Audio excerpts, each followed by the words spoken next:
सवाल नंबर 1।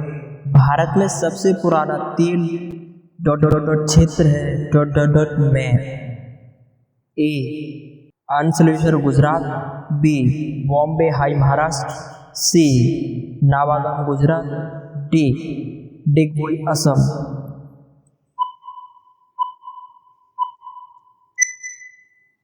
तो आपका सही आंसर है डिगबोई असम, डी ऑप्शन।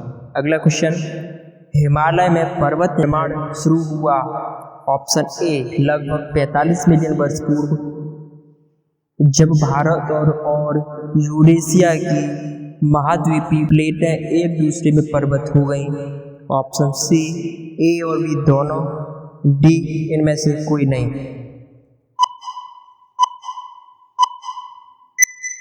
तो राइट आंसर है ऑप्शन सी ए और बी दोनों।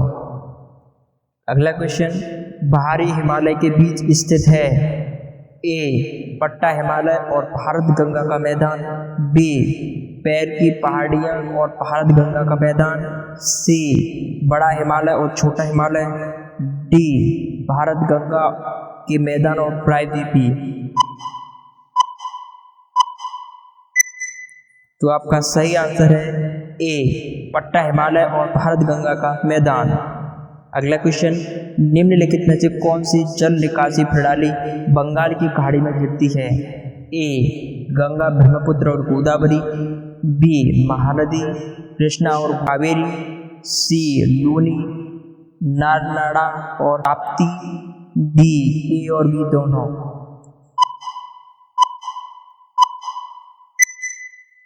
तो आपका सही आंसर होगा डी ए और बी दोनों।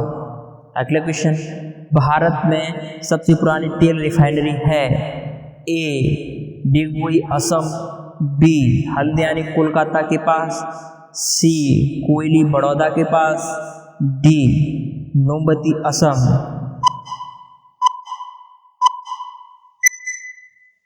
तो आपका सही आंसर होगा ए डिगबोई असम। अगला सवाल, भारत के सबसे पुराने पर्वत हैं? ए अरावली, बी विंध्य, सी सतपुड़ा, डी नीलगिरी की पहाड़ियां।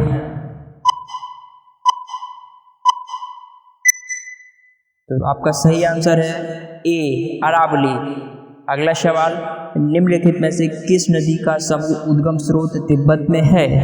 ए ब्रह्मपुत्र, गंगा और सतलज, बी गंगा, सतलज और यमुना, सी ब्रह्मपुत्र, सिंधु और सतलज, डी चेनाब, रावी और सतलज। तो आपका सही आंसर है सी ब्रह्मपुत्र, सिंधु और सतलज। अगला सवाल, निम्नलिखित में से किस फसल को प्रति हेक्टेयर अधिकतम पानी की आवश्यकता होती है? ए जौ, बी मक्का, सी गन्ना, डी गेहूं।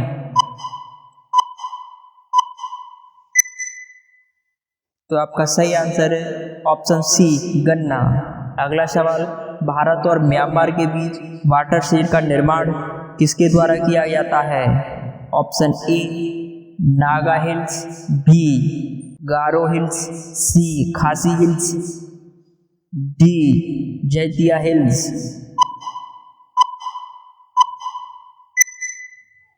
तो आपका सही आंसर है ए नागा हिल्स। अगला सवाल, हिमालय पर्वत परिसर में उद्गम में भारतीय उपमहाद्वीप के कितने अलग जल निकासी तंत्र शामिल हैं? ए 2, बी 3, सी 4, डी 5। तो आपका सही आंसर है बी 3। अगला सवाल, कृषि में कार्यरत भारत की कुल जनसंख्या का प्रतिशत लगभग है?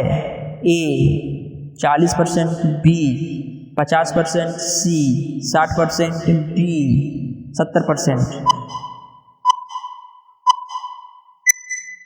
तो आपका सही आंसर है डी 70%। अगला सवाल, भारत की निम्नलिखित में से कौन सी महत्वपूर्ण नदी पश्चिम घाट से निकलती है?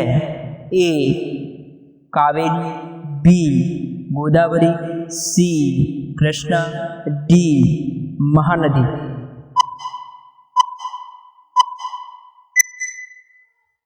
तो आपका सही आंसर है डी महानदी। अगला सवाल, राष्ट्रीय वन नीति द्वारा परिकल्पित भारत में कुल राष्ट्रीय भौगोलिक क्षेत्र में वन का अनुपात है ए 30.3%, B 33.3%, C D 42.3%।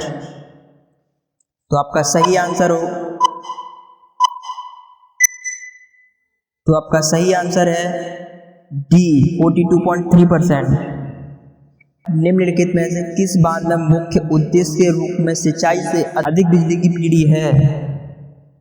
Option A Gandhi Sagar, B Hirakud, C Periyar, D Tungabhadra. तो आपको इसका आंसर कमेंट बॉक्स में हमें बताना है, ठीक है। अगले क्वेश्चन की ओर चलते हैं। अगला प्रश्न है आपका, निम्नलिखित में से कौन सा क्षेत्र या क्षेत्र भूकंप के लिए सबसे अधिक प्रबल है? ए गंगा ब्रह्मपुत्र घाटी, बी दक्कन का पठार, सी उत्तर भारत के मैदान, डी पश्चिमी घाट।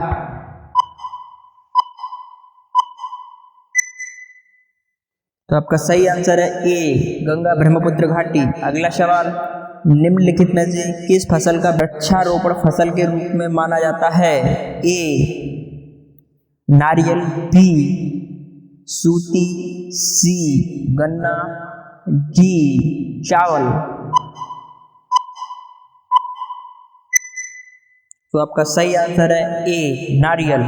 अगला सवाल, निम्नलिखित में से कौन सा देश दुनिया में एल्युमिनियम और उसके उत्पादन में सबसे आगे है? A Australia, B France, C Bharat, D America. तो आपका राइट आंसर होगा डी अमेरिका। अगला सवाल, भारतीय उपमहाद्वीप को धारण करने वाला प्राकृतिक क्षेत्र है?